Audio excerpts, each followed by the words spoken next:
Ang gorilyang yumakap sa nagligtas sa kanya sa mga huling sandali niya. Ito ang gorilyang sa Endacassi na originaling nakatira sa Congolese wilderness. 2007 habang 2 months old pa lang siya kasama ang iba pang mga gorilyas, dito na nga sila inatake ng mga taong gustong kumuha sa kanila. Swerte namang dumating agad yung mga rangers from Virunga National Park kung saan nilabanan nga nila yung mga taong gustong kuhain yung mga gorilya.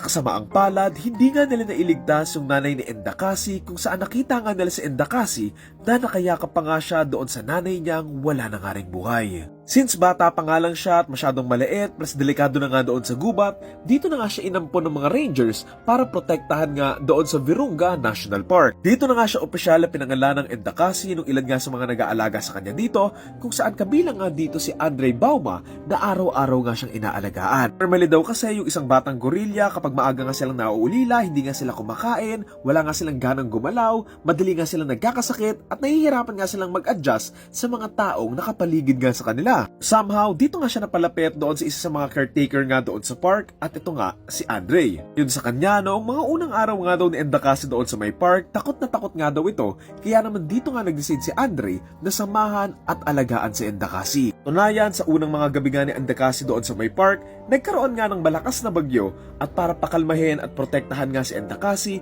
dito na nga niyakap ni Andre si Endacassi buong magdamag. Sama ang iba pang mga staff doon sa may park, dito na nga pinalaki ni Andre si Endacassi kung saan naging masaya at healthy naman siya na gorilya. Medyo ikinagulat pa nga daw nila noong una kasi nga sobrang bata pa nga ni Endacassi noong unang punta nga niya doon sa may park and buti na lang din daw talaga lumakas siya sa tulong nga din ng mga taong minahal din talaga siya. Tuto siyang maglaro, nakikihalubilo siya sa iba pang mga gorilyas at nanglalambing nga siya doon sa mga caretakers na nag-aalaga sa kanya. Katunayan, marami pang pictures online si Endacassi na kasama nga niya ilang pa mga gorilyas and mga caretakers na nag-alaga nga sa kanya sa mga sumunod na taon ng pagtira nga niya dito. Nakasama ang palad, on September 26, 2021, pinost nga sa page ng Virunga National Park na pumanaw na nga daw sa Endacassi sa edad na 14 years old dahil sa isang sakit. Nagsimula siyang manghina, hindi na nakikipaglaro at laging nakahiga na nga lang hanggang sa ayun na nga.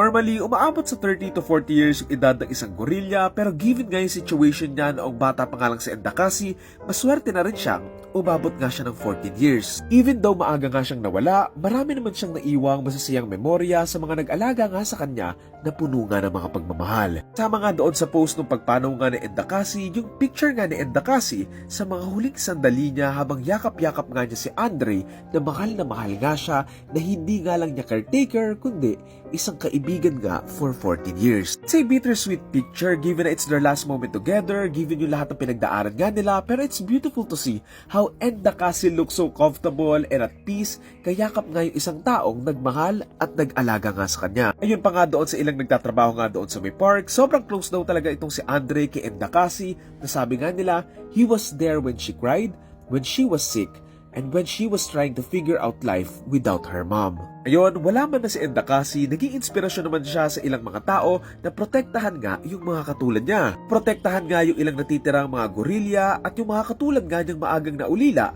dahil nga sa mga taong gusto lang silang pagkakitaan.